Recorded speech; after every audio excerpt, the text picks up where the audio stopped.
कल्याण करणारी श्रीमद भागवत कथा, तिमिरातून तेजाकडे नेणारी श्रीमद भागवत कथा, अंधकारातून प्रकाशाकडे नेणारी श्रीमद भागवत कथा, भ्रमाज्ञानातून प्रमाज्ञानाकडे नेणारी श्रीमद भागवत कथा.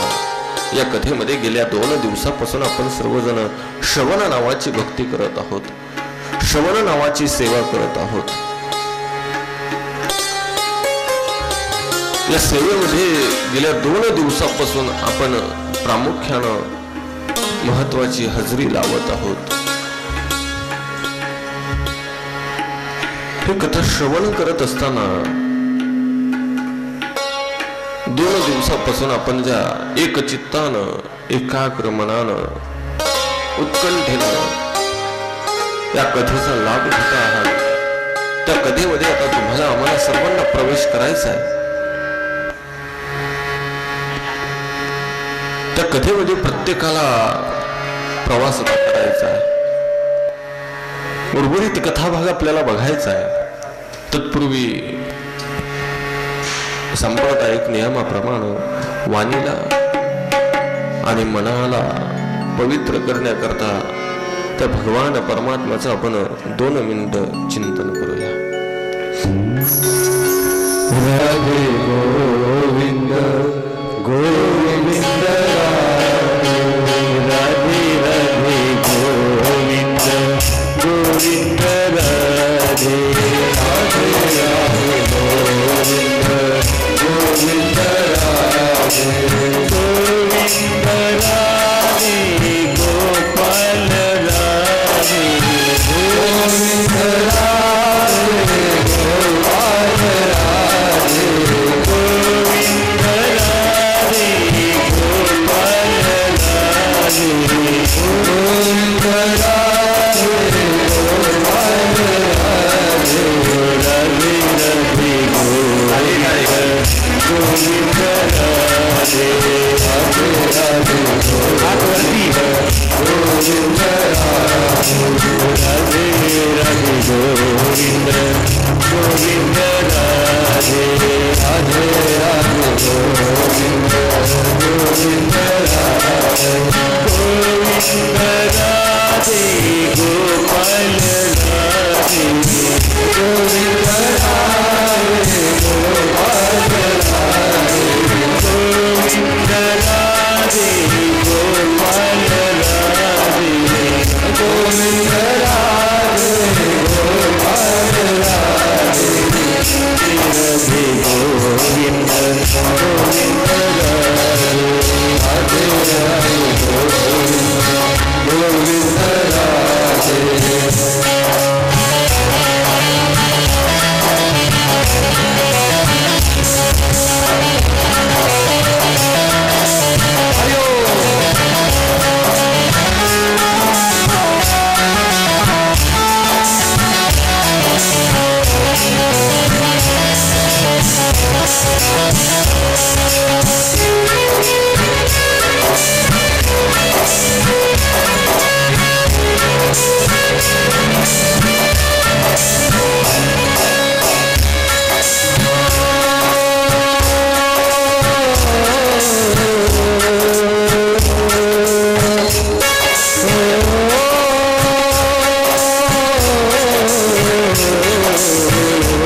सत्राला सर्वजण आपण प्रवेश करणार आहोत.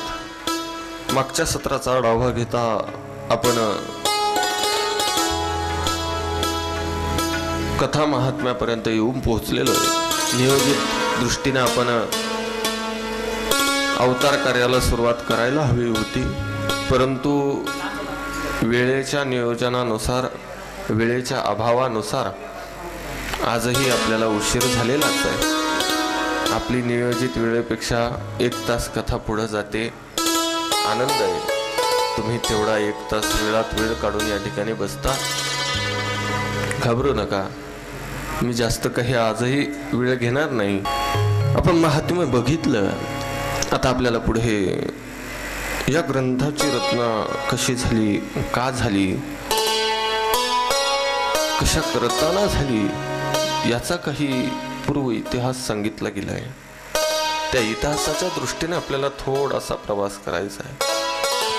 ग्रंथ रचना झाली आहे, ती कशासाठी झाली, का झाली, आपल्याला ते बघायचं आहे.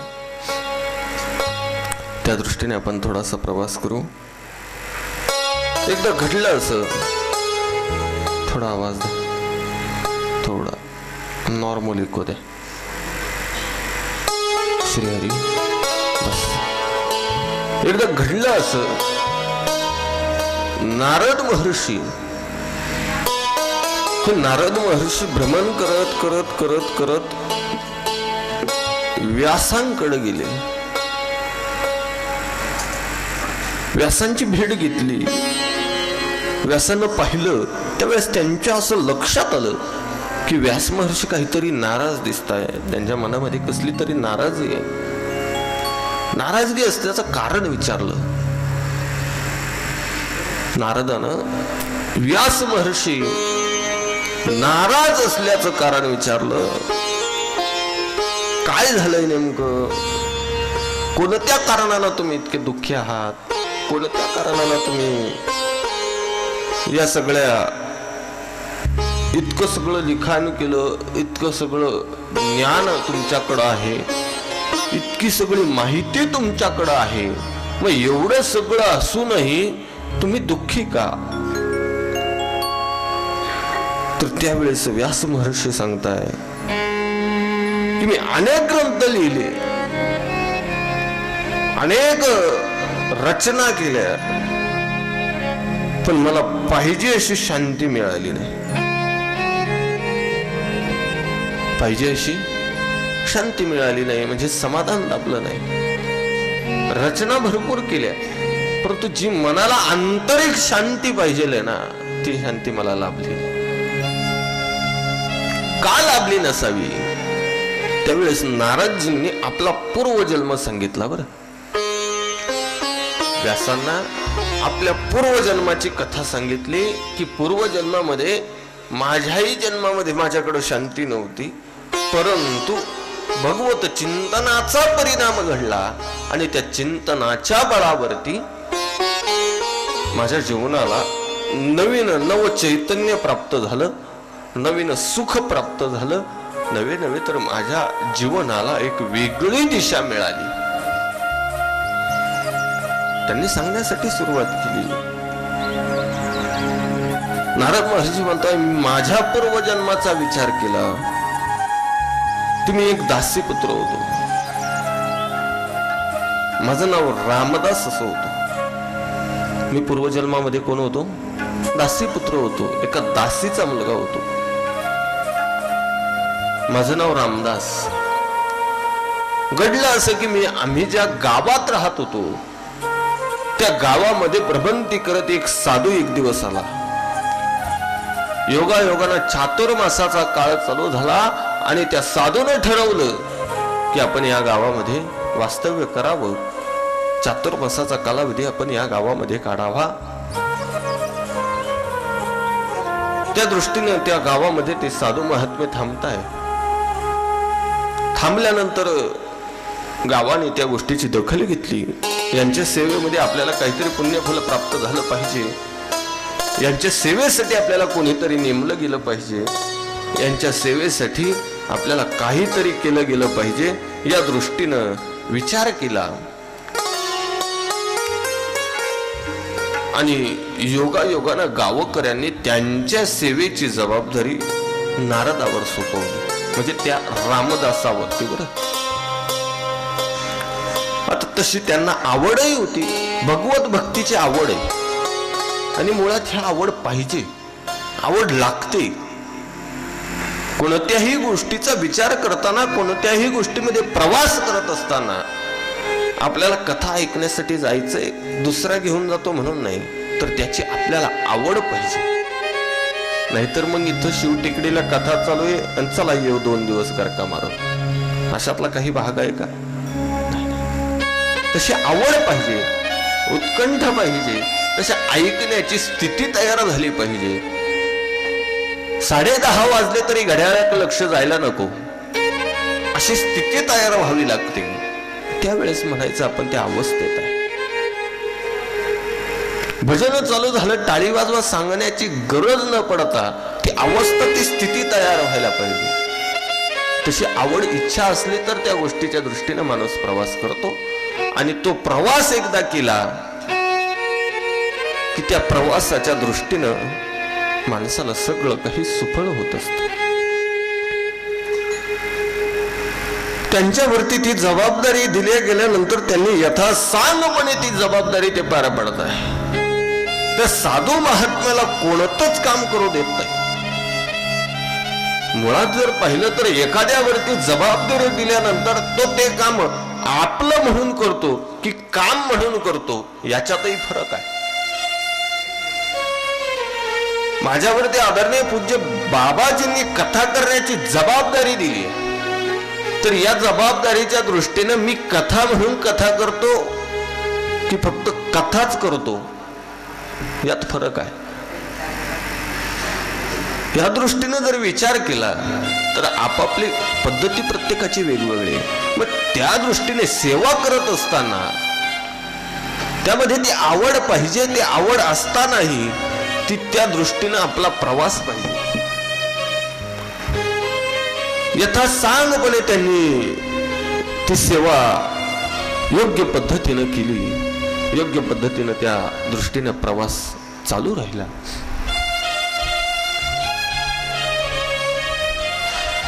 साधू महात्म्याच्या जीवनामध्ये साधू महात्म्याला जी काही गरज पडेल, संत महात्म्याला जी काही आवश्यक आहे, त्याची पूर्तता हा रामदास करत होता. त्याचा परिणाम असा घडला, ते साधू महात्मे त्यांच्यावरती आनंदित झाले. आणि एक दिवस त्यांनी त्यांना एक गायत्री मंत्राचा उपदेश केला. वासुदेव गायत्री मंत्राचा त्यांना उपदेश केला आणि सांगितलं, या मंत्राचं पठण करा, जप करा, त्याचा परिणाम असा होईल, भगवान परमात्मा तुम्हाला दर्शन देतील.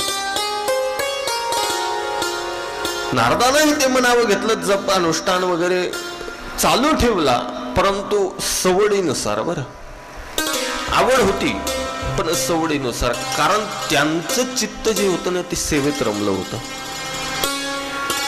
त्यांना उत्कंठा, आशा, आकांक्षा, इच्छा सगळी फक्त सेवेच्या दृष्टीनं. काय करावं तर यांच्यासाठी आपण काहीतरी केलं गेलं पाहिजे, यांच्यासाठी आपण काहीतरी आपली सेवा केली पाहिजे. मग या वासुदेव गायत्री मंत्राचा जप करता करता एक दिवस घडलं असं की तो चातुर्मासाचा कालावधी संपुष्टात आला आणि महात्म्यानं सांगितलं की मी आता गाव सोडणार आहे. ही बातमी रामदासाला कळाली. रामदास व्याकुळ झाला. ज्या महात्म्याची आपण गेल्या 4 महिन्यापासून सेवा करतोय, ज्या महात्म्याच्या सोबत आपण आपलं जीवन घालवलं,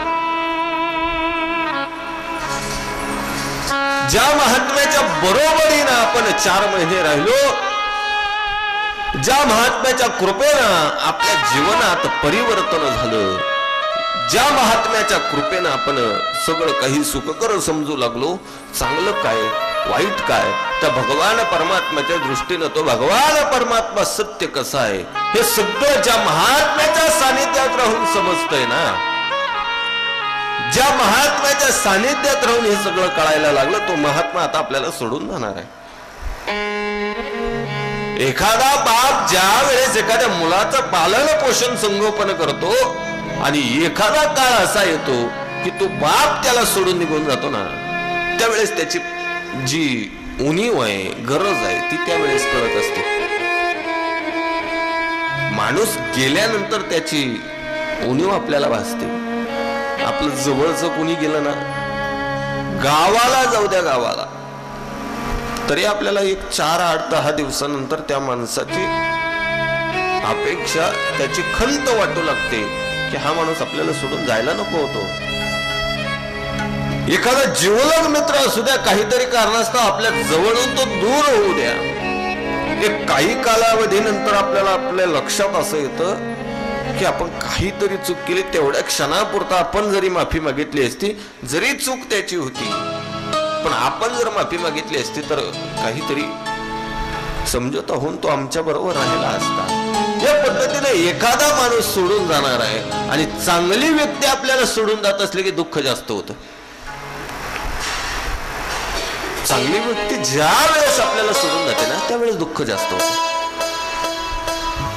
त्या पद्धतीनं त्या रामदासाला दुःख झालं. त्याला त्या साधू महात्म्यांनी बोलून घेतलं, समजावून सांगितलं, ज्ञानाच्या काही गोष्टी सांगितल्या. अरे या पृथ्वी तलावरती तुझं आणि माझं नातं परमार्थापुरतं आहे.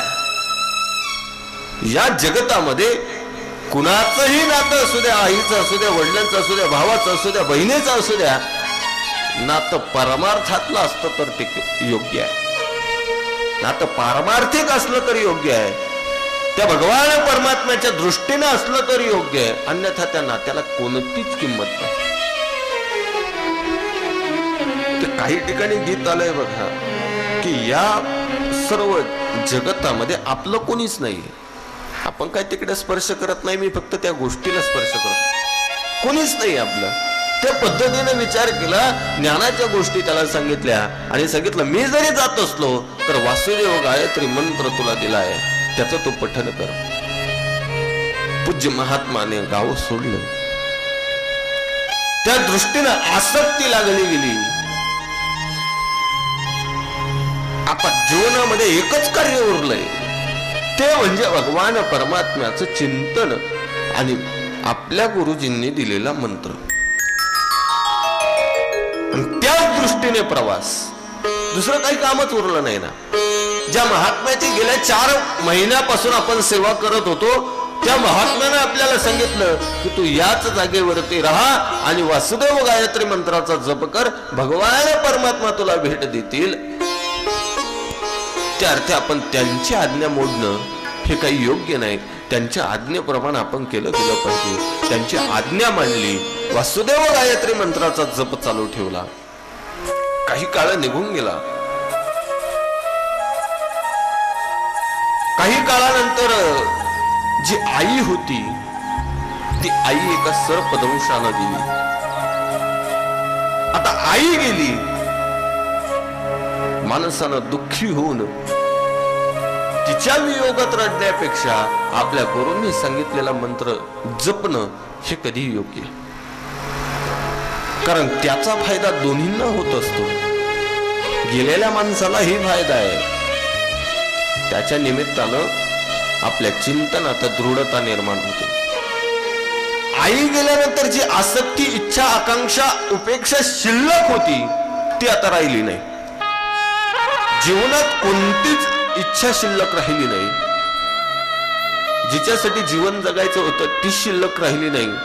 त्याच्यामुळं कोणती अपेक्षा सुद्धा शिल्लक राहिली नाही. आता कुणासाठी जगावं ही सुद्धा गोष्ट शिल्लक राहिली नाही. त्याचा परिणाम असा झाला की चिंतनात दृढता तयार झाली. काय झाली? दृढता तयार झाली. एकाग्र मन व्हायला लागलं. एक चित्तानं ती कथा श्रवण करता यायला लागली. एक चित्तानं त्या मंत्राचा जप व्हायला लागला. त्या माध्यमातून भगवान परमात्म्याचं काही कालावधीनंतर त्यांना दर्शनही होते. कारण भगवान परमात्म्याचा प्रधान नियम आहे, ज्या वेळेस तुम्ही एका गोष्टीच्या मागे लागता ना ती गोष्ट प्राप्त होते. एकाच गोष्टीच्या मागे लागायचं. शेतीचं उदाहरण देऊ का? बहुतेक म्हणता आंतरपिकं घेतले पाहिजे, पण आंतरपिकं घेताना सुद्धा मेंदू चांगला पाहिजे. आंतरपिकं कळतात ना? आंतरपिकं म्हणजे एक पीक करायचं, त्या पिकाच्या कालावधीच्या दरम्यान दुसरं पीक करायचं. एकाच वेळेस 2 पिकं घ्यायचे, याला म्हणायचं आंतरपीक. एका पीक मुख्य पीक आणि एक उपपीक. परंतु याला मेंदू चांगला लागतो.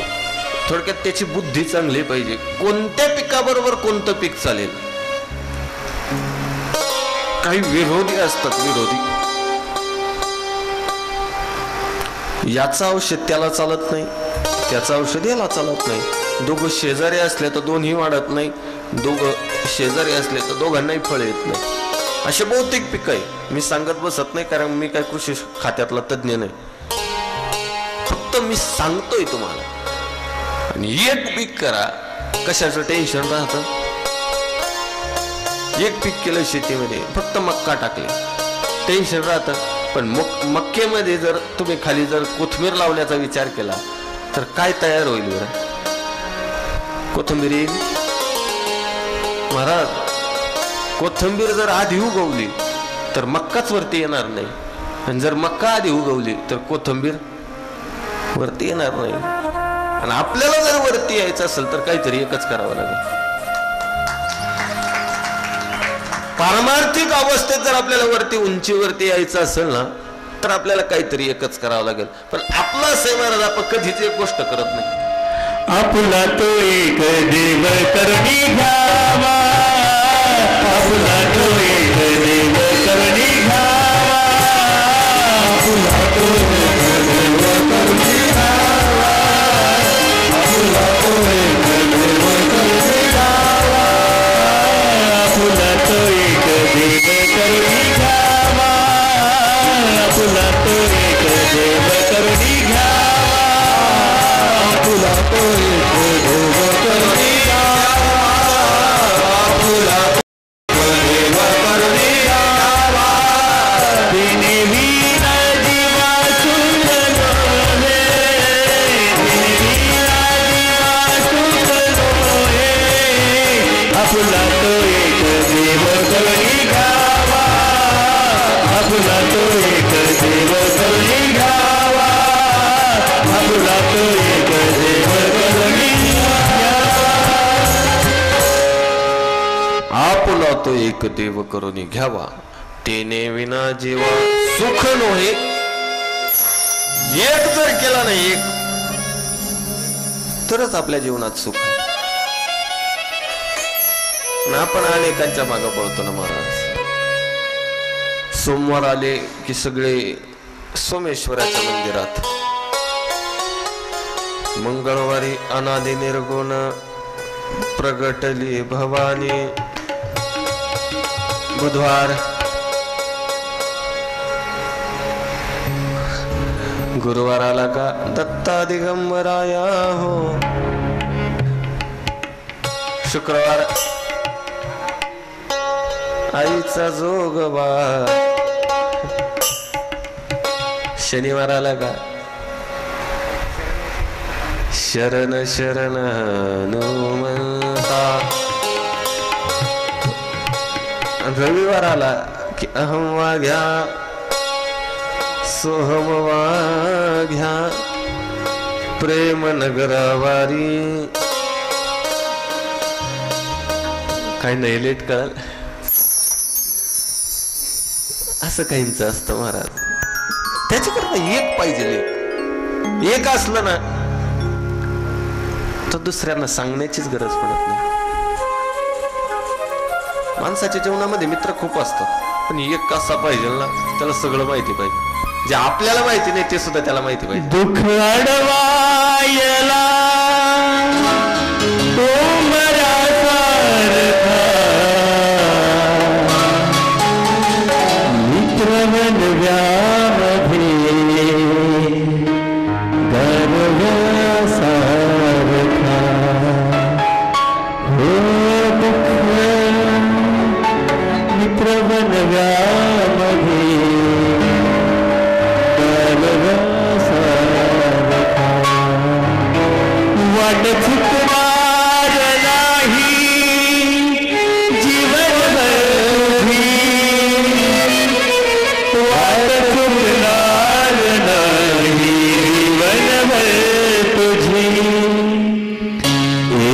तो मित्र कर आरशा सारखा मित्र बनवा मध्ये गर्व सारखा मित्र बनवा मध्ये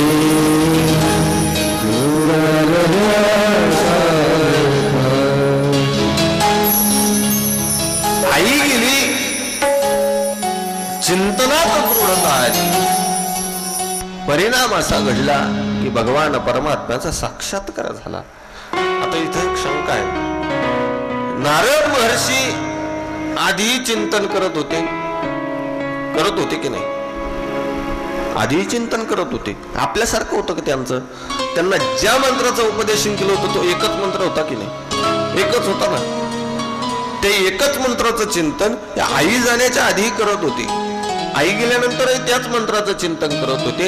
आणि जर त्या एकाट्या भगवान परमात्म्याचं चिंतन जर नारद महर्षी करत होते तर मग त्यांना आधीच दर्शन द्यायला पाहिजे होतं ना. शंका आहे की नाही?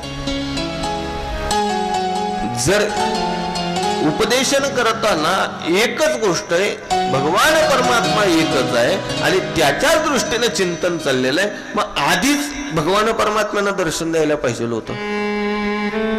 पण ऐका ना, आधी चिंतन एकट्याच करत होते, परंतु दोन गोष्टी शिल्लक होत्या. आधी साधू विषय आसक्ती होती, साधूकीला आसक्ती सुटली. आणि दुसरं आई विषय आसक्ती होती, आई गेली, आसक्ती सुटली. दोन्ही गोष्टी सुटल्या गेल्या आणि जीवनात एकच परिणाम उरला, तो म्हणजे चिंतन आणि चिंतनच. ओम कृष्ण हरी मुकुंद मुरारी राम कृष्ण हरी मुकुंद मुरारी पांडुरंग पांडुरंग पांडुरंग हरी पांडुरंग पांडुरंग पांडुरंग हरी राम कृष्ण हरी मुकुंद मुरारी राम कृष्ण हरी मुकुंद मुरारी पांडुरंग पांडुरंग पांडुरंग हरी पांडुरंग पांडुरंग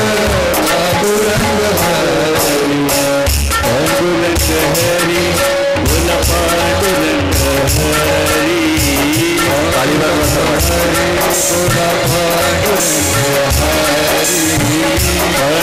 बोल पांडुरंग हरी पांडुरंग हरी पांडुरंग हरी बोल पांडुरंग हरी पांडुरंग हरी बोल पांडुरंग हरी पांडुरंग पांडुरंग पांडुरंग हरी पांडुरंग पांडुरंग पांडुरंग हरी पांडुरंग पांडुरंग पांडुरंग हरी पांडुरंग पांडुरंग पांडुरंग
टाळी वाजवा.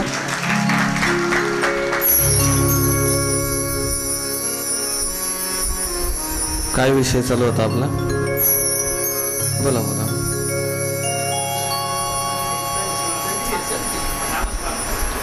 तुम्हाला याची काही आसक्तीच नाही महाराज, बरोबर. चिंतनाचा विषय चालू होता आपला. जीवनात एकच गोष्ट राहिली, चिंतन, एक चिंतन, आणि त्याचा परिणाम झाला की भगवान परमात्म्याचं साक्षात दर्शन झालं. भगवान परमात्मा त्यांच्या समोर प्रगट झाले. एक धरीला चित्ती आम्ही रखो आईचा पती, तेने झाले अवघे काम, निवारिला भाव भ्रम. परिणाम काय होतो बघा. तेने झाले अवघे काम, निवारिला भाव भ्रम. भ्रम निघून गेला आणि जो भाव होता त्याचं निवारण झालं. भाव सुद्धा योग्य पाहिजे बरं, कारण देव फक्त भावाच केला आहे. भाऊ म्हणजे आपला भाऊ नाही बरं. आंतरिक हृदयात असणारी जी उत्कंठा आहे, जी आकांक्षा आहे, इच्छा आहे, ती भगवान परमात्म्याच्या प्रती पाहिजे, त्याला म्हणायचं भाव. अशा पद्धतीनं त्या रामदासावरती परिणाम झाला. भगवान परमात्मा त्यांच्या सन्मुख प्रगट झाले. जागेवरून उठले आणि भगवान परमात्म्याजवळ जाणार. भगवान परमात्मा अंतर्धान पावले. अंतर्धान पावण्याआधी भगवान परमात्म्याने सांगितलं की या जन्मामध्ये तुझ्या जीवनामध्ये एवढंच सुख लिहिलेलं आहे. तुझं चिंतन, नामचिंतन चालू ठेव. पुढच्या जन्मामध्ये तुला माझा प्रत्यक्ष सहवास घडेल. नारद महर्षींनी म्हणजे पूर्व जन्मातील रामदासानं सर्वस्व गोष्टीचा त्याग केला. गंगा किनारी जाऊन राहायला लागले. पुढचा जन्म ब्रह्मदेवाचा मानसपुत्र म्हणून आला आणि ब्रह्मदेवाचा मानसपुत्र झाल्यानंतर पूर्वजन्मीचे सुकृत, पूर्वजन्मीचा पुण्याचा परिणाम घडला. सतत मुखामध्ये नारायणाचं नाव, नारायण नारायण नारायण नारायण नारायण जय गोपाल हरे. नारायण नारायण जय गोपाल हरे.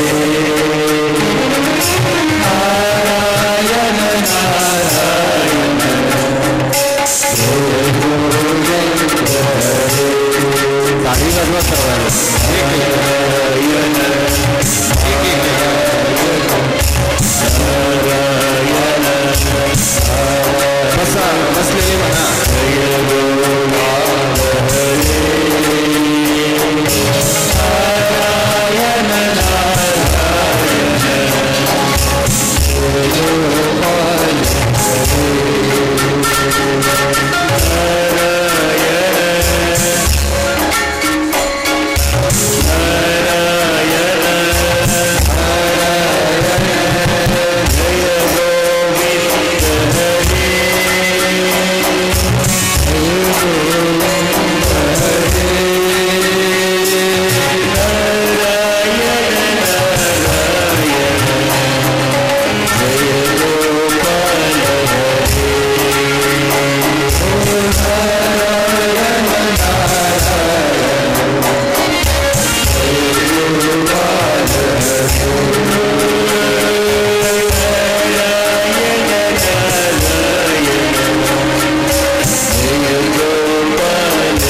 सतत नामचिंतन, पूर्वजन्मीचा परिणाम. पूर्वजन्माचा खूप मोठा परिणाम आपल्या जीवनावर होत असतो बरं. आपण आज भोगत असलेल्या भोगावरून कळतं का आपण पूर्वजन्मामध्ये कोण होतो. जगद्गुरु तुकोबराय खूप गोड म्हणतात. जगद्गुरु तुकोबराय आपल्या काही अभंगांच्या माध्यमातून आपल्याला खूप गोड उपदेशन करतात. त्यामध्ये जगद्गुरु तुकोबराय एका ठिकाणी म्हणतात की आपण मागच्या जन्मात आहे ना कोण होतो याचा अंदाज आपण या जन्मामध्ये लावू शकतो. ते आपल्या भोगावरून, आपल्या कर्मावरून. भोगे कळो येती मागील तेज, उत्तम मध्यम भोग भोगे. आपल्या भोगावरून कळतं बरं. आपले ज्या पद्धतीचे आत्ताचे भोग ना त्यावरून कळतं आपण सुखात आहे ना. आपण पूर्वजन्मामध्ये पुण्य केलंय. आपण कथा ऐकतोय, मी पहिल्याच दिवशी सांगितलंय, कथा ऐकून पुण्य भेटत नाही. कथा ऐकण्याकरता आपण पूर्वजन्मामध्ये पुण्य केलंय म्हणून आपल्याला कथा ऐकायला मिळते. हे आपलं पूर्वजन्मीचं सुकृत आहे. आणि त्याच्यात एक गोष्ट असं सांगतोय, आता आपण काहीतरी पुण्यकर्म करतोय याचा परिणाम असा घडणार आहे पुढच्या जन्मात सुद्धा आपण माणूस म्हणून येऊन आपल्याला कथा ऐकायला मिळणार. कारण काही गोष्टी दुर्लभ सांगितलंय, संत संगत दुर्लभ सांगितलेले, भगवान परमात्म्याचं दर्शन दुर्लभ सांगितलेलं आहे. तुका म्हणे जीवासाठी दुर्लभ भेटी ते देवावर, त्या देवाची भेट दुर्लभ सांगितलेली. अहो याच्याही पेक्षा सांगतो, त्याचे पाय पाहायला भेटणं सुद्धा दुर्लभ आहे. कुणाचे? देवाचे.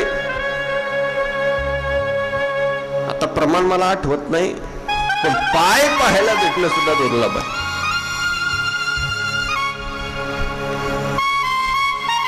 कारण सोपं नाही महाराज. तुम्ही विचार करून बघा, आता वारी येईल आषाढीमध्ये 1 महिन्यानंतर, 1-1.5 महिन्यानंतर सगळेच पंढरपूरला जातात. 100 पैकी 90 लोक पंढरपूर मधून तसेच रिटर्न येतात, पण 10 लोक दर्शनाला जातात. 10च्या गणितात विचार करा, 10 मधले 9 लोक पांडुरंगासमोर प्रत्यक्ष 2 सेकंद उभे राहतात. एखाद्याला वेळ भेटत नाही तो विषय सोडून द्या, पण त्या 9 लोकांमध्ये सुद्धा एक त्रुटी अशी आहे की ते त्या भगवान परमात्म्याचे पाय पाहत नाही बघत महाराज. लाईव्ह उदाहरण सांगू का आत्ताच? इथं आपल्याकडे अशी लाईव्ह उदाहरण खूप तयार आहे महाराज.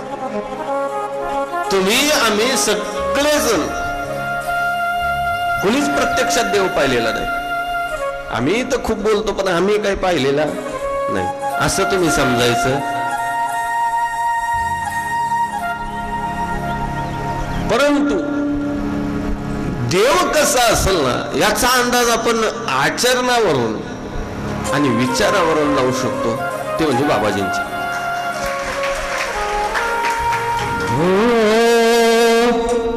माझा मुद्दा लक्षात घ्या 2 मिनिटं. ज्यावेळी पाय पाहत नाही हा विषय सांगतोय बरं मी. ज्यावेळी आपण बाबाजींचं दर्शन घेतो, किती लोक पाय पाहतात मला सांगा? पायावरती डोकं ठेवलं का डोळे बंद करतात? तुमचं जाऊ द्या, मी करतो का? करतो का नाही? करतो का नाही? प्रयोग करून बघा कथा संपल्यावर. नाही बघत महाराज. पाय पाहायला भेटणं सुद्धा दुर्लभ आहे.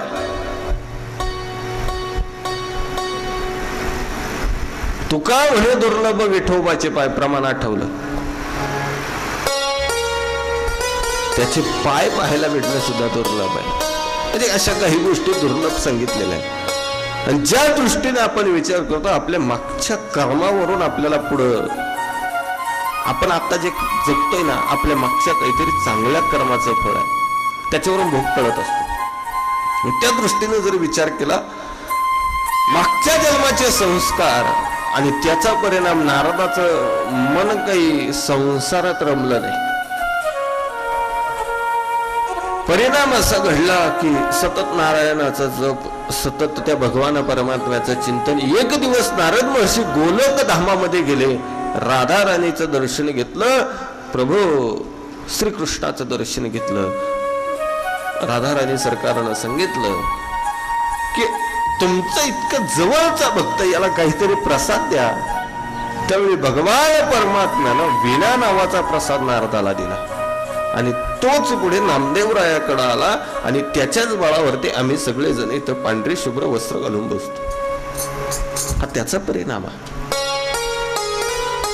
मला सांगायचं काय इकडे लक्ष द्या. पूर्वजन्म बघतोय आपण नारदाचा. का नारद महर्षी व्यास महर्षींना पूर्वजन्म सांगताय की मी दासीपुत्र होतो, दासीपुत्राचा महर्षी नारद झालो. कशाच्या बळावरती? चिंतनाच्या बळावरती.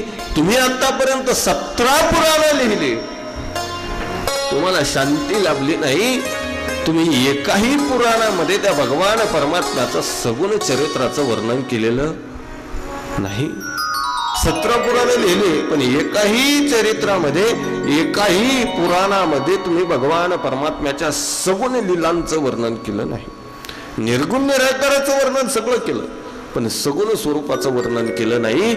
आता तुम्ही एक काम करा, त्या भगवान परमात्म्याच्या सगुण चरित्राचं वर्णन करा.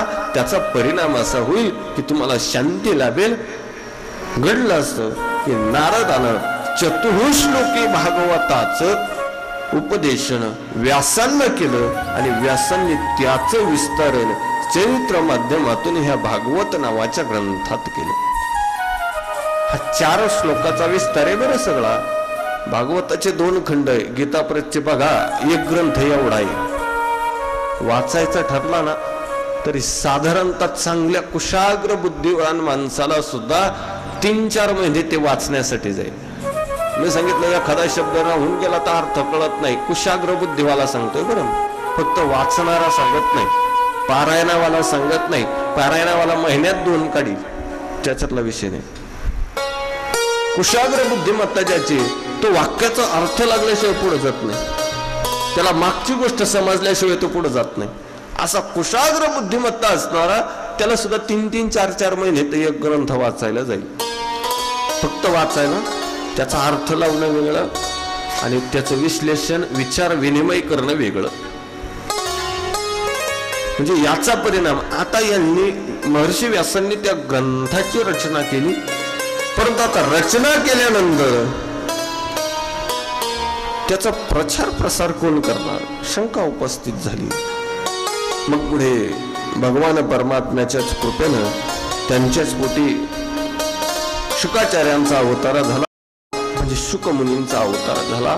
आणि मग पुढे या भागवताचं प्रकरण हे आपल्याला सर्वांना श्रवणाला मिळालं.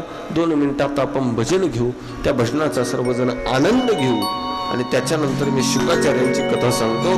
म्हणजे शुकाचार्य कोण, त्याच्यानंतर ज्याच्या माध्यमातून आपल्याला ही कथा आपल्यापर्यंत पोहोचते ते राजा परीक्षित कोणाच्या पोटी जन्माला आले, ते कोण, आणि मग तिथून पुढे भागवतात प्रवेश. हे नंद नंद गोपाला, आनंद नंद गोपाला, हे नंद नंद गोपाला,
ऐकताना एवढा आनंद वाटतो तेव्हा त्यांना वाजवताना किती आनंद होत असेल महाराज विचार करा कृपा लागते त्याच्याकरता ठीक आहे खायचं काम नाही कोणतीही गोष्ट करा त्याच्याकरता कृपा लागते श्रवण करायचं म्हटलं तरी कृपा लागते गायचं म्हटलं तरी कृपा लागते वाजवायचं म्हटलं तरी कृपा लागते कोणती गोष्ट करा आपल्याला तिकडे वळायचं नाही तर आपल्यावरती खूप कृपा आहे ऐका इकडे लक्ष द्या शुकाचार्यांचा जन्म कशा पद्धतीने झाला व्यास महर्षींच्या घरी त्याचा कथाभाग आपल्याला बघायचा आहे आपल्याला निदान ध्रुव बाळाच्या कथेपर्यंत तरी आज पोहोचणं अगत्य जर पोहोचलो नाही तर उद्या कृष्ण जन्माला येणार नाही आणि कृष्ण जर उद्या जन्माला आले नाही तर त्यांचा विवाह योग्य वेळेत होणार नाही म्हणजे नियोजित केलेल्या दिवसावरती म्हणायचंय मला इकडे लक्ष द्या एकदा घडलं असं की भगवान शिवजींना मातेनं प्रश्न विचारला म्हणजे जगदंबेनं पार्वतीनं प्रश्न विचारला की या जगतामध्ये गुह्य तत्वज्ञान तुम्ही नेमकं कशा पद्धतीने काय रचना केली काय आहे ते सार तत्व काय असार तत्व काय काय तत्वज्ञान म्हणजे काय आहे किंवा भागवत कथा म्हणजे काय आहे काहीतरी सांगा भगवान शिवजी म्हटले तुला ऐकायचंय का मातेनं सांगितलं ऐकायचं म्हणून विचारते ना भगवान शिवजी म्हटले पण माझा नियम असा आहे मी एकदा जर चालू झालो तर परत शेवटपर्यंत काही थांबत नाही कारण माझं काही पानाला पान चिपकत मला काही वाचून सांगायचं त्या दृष्टीने जर विचार केला तर मी शेवटपर्यंत काही थांबणार नाही परंतु मला अधूनमधून तू ऐकते याचा काहीतरी पुरावा पाहिजे म्हणजे थोडक्यात मी कसं अधूनमधून तुम्हाला भजन चालू झालं की टाळ्या वाजवायला लावतो मलाही जाणीव होते की तुम्ही जागे नाही तर मग काही बसल्या बसल्या झोपा काढतात काही ना घरी चहाची जास्त आवड राहते ते इथं येऊन चुले घालतात काहीला नाही कळायचं काहीला लेट कळत काहीला घरी गेल्यावर कळत काहीला कधीच कळायचं नाही ऐका इकडे लक्ष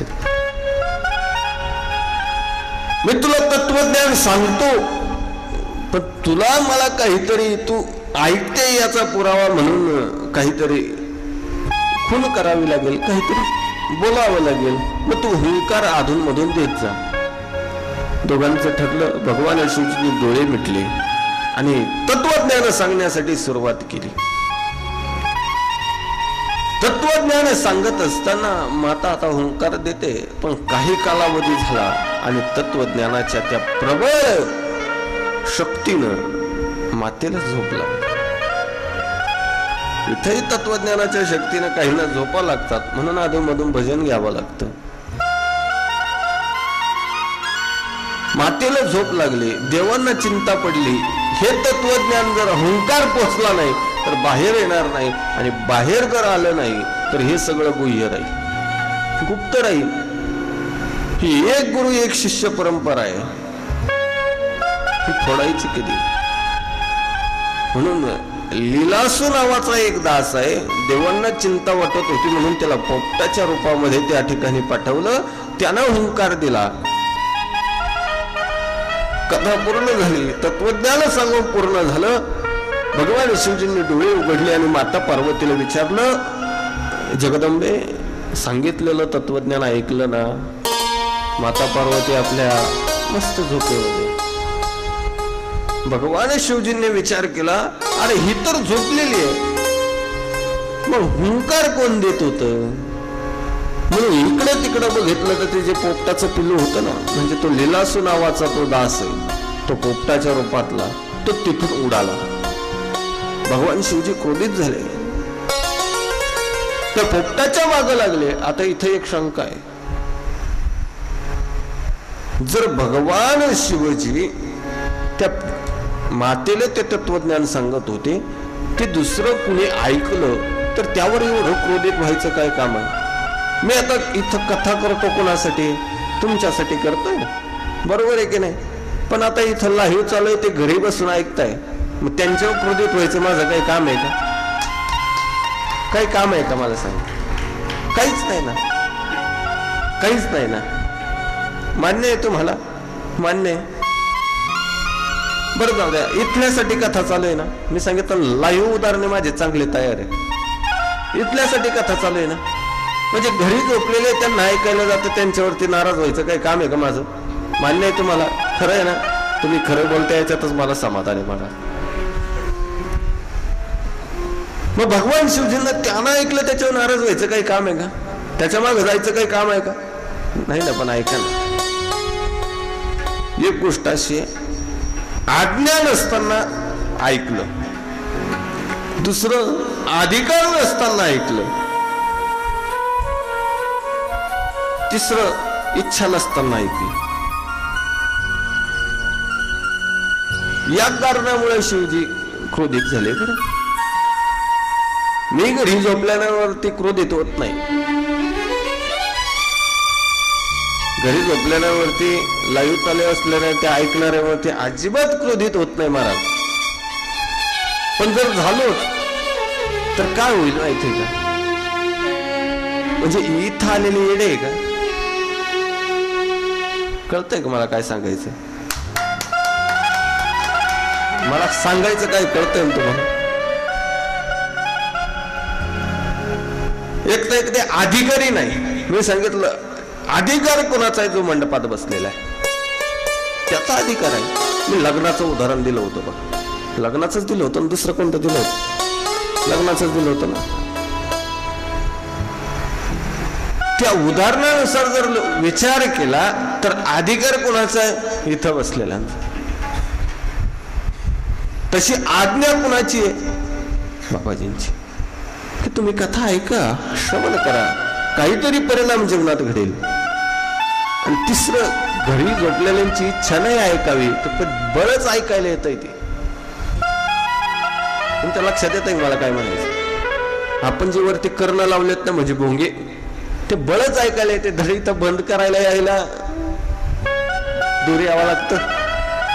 सांगायला जावं तर 2-4 जण त्यांनाच बोलतील. बंदही करू शकत नाही. नाईलाजाने इच्छा नसताना ऐकावं लागतंय. तो माणूस या गोष्टीचा अधिकारी नाही. म्हणून जर क्रोधित झालं तर होऊ शकतो, पण नक्कीच मी होणार नाही. त्या दृष्टीने भगवान शिवजी क्रोधित झाले. या पोपटानं व्यास महर्षीचा आश्रम गाठला. आरणी मातेला नेमकी शास्त्र असं सांगतं की कथाभाग कसाही असो, सांगणारा वक्ता बदलला की कथाभाग चेंज होत नाही. फक्त त्याचा भाव किंवा स्वरूप दर्शनता, शब्द दर्शनता चेंज होत असते. काही ठिकाणी असं सांगतात की आरणी मातेनं जांबाळी दिली आणि पोपटानं त्या जांबाळीच्या माध्यमातून उदरात प्रवेश केला. मुळात जर लीलासू नावाचा तो दास पोपटाचं स्वरूप घेऊ शकतो तर तो जांबाळीपर्यंत का जाईल? सूक्ष्म स्वरूपानं उदरात प्रवेश करू शकतो. मला एवढंच सांगायचं, बाकी काही नाही. म्हणजे वक्ता बदलला की मी दोन्ही प्रमाणे मांडले तुमच्याकडे. तर त्या दृष्टीने त्यानं त्या उदरामध्ये प्रवेश केला. कशा पद्धतीने केला असेल भागवत ग्रंथामध्ये उल्लेख त्या दृष्टीने आलेला आहे. प्रत्येकानं लिखाण करताना वेगवेगळ्या पद्धतीनं लिखाण झालेलं आहे. त्या दृष्टीनं आरणी मातेच्या गर्भामध्ये उदरामध्ये प्रवेश केला. जवळजवळ 12 वर्ष ते त्यामध्ये राहिले. आता ते त्यामध्ये राहिल्यानंतर व्यास महर्षीने एक दिवस प्रार्थना केली, अरे बाहेर ये. विनोदानं सांगतात काही कथाकार, अरे मारतो का तिला? 12 वर्ष झाले ना, बाहेर आहे की. म्हणजे काही विनोदानं सांगते आपल्याला तिकडे जायचं नाही. 12 वर्ष झाले, आता तरी बाहेर या.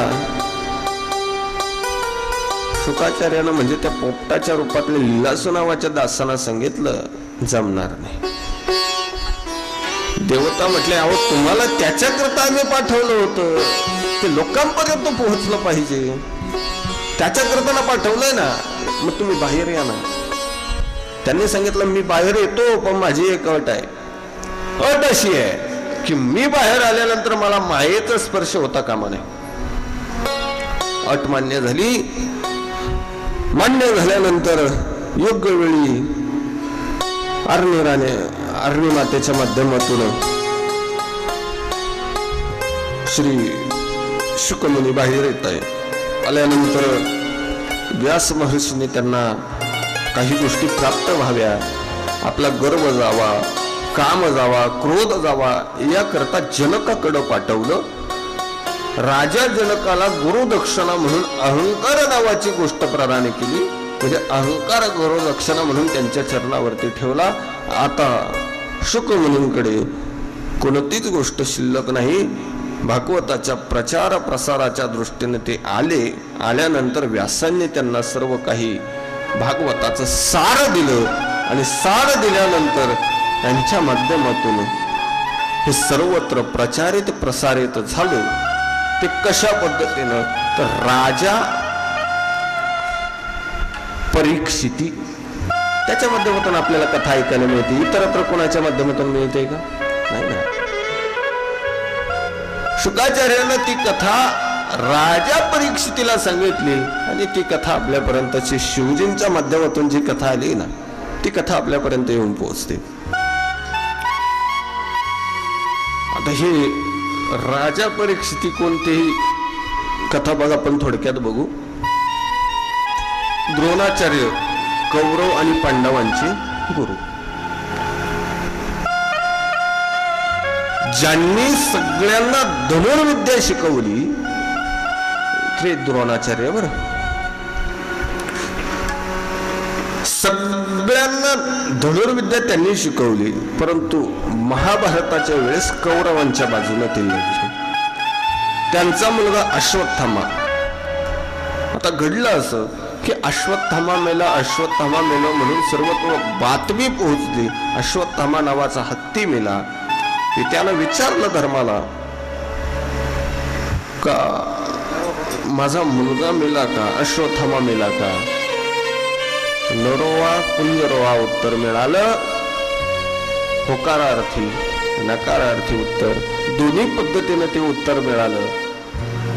त्यानं प्राण सोडला. हे ज्या वेळेस अश्वत्थाम्याला कळालं, त्यानं पण केला मी पांडवांना मारल्याशिवाय पुन्हा घरी येत नाही. रात्रीच्या काळामध्ये पांडवांना न मारता पांडवांच्या मुलाला मारलं. पांडवांच्या मुलांना मारलं हे अर्जुनाला कळालं. अर्जुनानं त्या अश्वत्थाम्याला द्रौपदी समोर उभं केलं. उभं केल्यानंतर विचारलं, सांग द्रौपदी याला काय शिक्षा करायची? यानं तुझ्या मुलांचा जीव घेतलाय, सांग याला काय शिक्षा करायची? द्रौपदीने सांगितलं, गुरुपुत्र आहे, गुरुचा पुत्र आहे म्हणजे आपल्याला गुरुस्थानी आहे. गुरुपुत्र हा सुद्धा गुरुस्थानी असतो. गुरु सोबत राहणाराही गुरुस्थानी असतो. मी म्हणतो गुरुस्थानी असतो म्हटल्यापेक्षा तो आपला गुरुच असतो, हे महत्वाचं. विचारलं, यानं तुझ्या मुलांचा प्राण घेतलाय, काय करायचं? द्रौपदीने सांगितलं, याला काही करू नका, सोडून द्या. पहिला अपमान बाईच्या हातून अपमान झाला. एखाद्या वीर योद्ध्याला जीवदान मिळणं म्हणजे त्याचं अपमान आहे. बरं, म्हणजे एखाद्याला त्याला जीव दान दिलं, जा तुला सोडून दिलं, वीर योद्ध्याचं सांगतो मी. भगवान श्रीकृष्णानं सांगितलं, याला असं सोडू नका. याच्या माथ्यावरचा जो तेज स्वरूप असणारा मणी आहे ना, तो मणी काढून घ्या. त्याचा अपमान झाला, मणी काढून घेतला गेला, त्याला सोडून दिलं. त्यानं पुन्हा पण केला, तुम्ही याचा बदला घेईल. त्यानं उत्तरेच्या गर्भावरती ब्रह्मास्त्राचा मारा केला, परंतु भगवान श्रीकृष्णानं आपल्या सुदर्शन चक्राच्या माध्यमातून त्याचा बचाव केला. पुढे त्याच माध्यमातून राजा परीक्षितीचा जन्म झाला. आता खरी भागवत कथेला सुरुवात होती. बरं, इथून पुढे खरा भागवतात प्रवेश आहे. मग तुम्ही म्हणशाल इथून मागं काय होतं?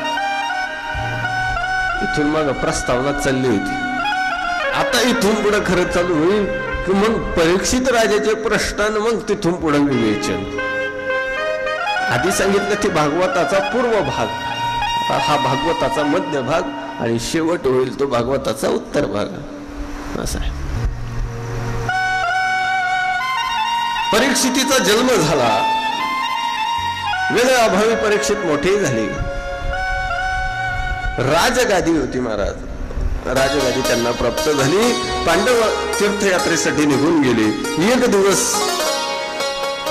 या राजा परीक्षितीच्या राजमहलामध्ये व्यास महर्षी आले.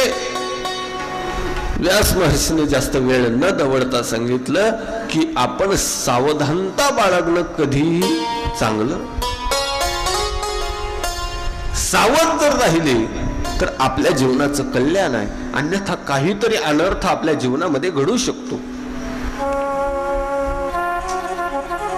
असं म्हटल्यानंतर आता राजा परीक्षिती तरुण होते महाराज, आणि तरुण माणसं कुणाचं ऐकतात?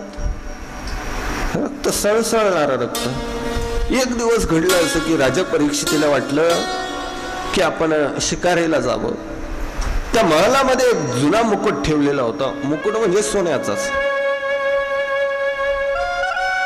आता शास्त्र असं सांगतं कलीचा प्रवेश हा सोन्यात असतो, म्हणजे कलीचं राहण्याचं ठिकाण सोनं, म्हणजे सोन्यामध्ये कलीचा वास असतो असं. म्हणजे दुराचारी, दुर्भावना, कुस्थित भावना या सगळ्यांचा वास कशात असतो? सोन्यात. कोण सोन्या? सोनं, सोनं, गोल्ड. नाही तर तुम्ही म्हणशाल कलीचा वास सोन्यात असतो. खूप अवघड आहे महाराज. हे वाक्य जर सांगायचे ठरले तरी जपून बोलावे लागतात, नाही तर वाक्याचा खूप मोठा परिणाम घडून गेलाय. आम्ही आत्ताच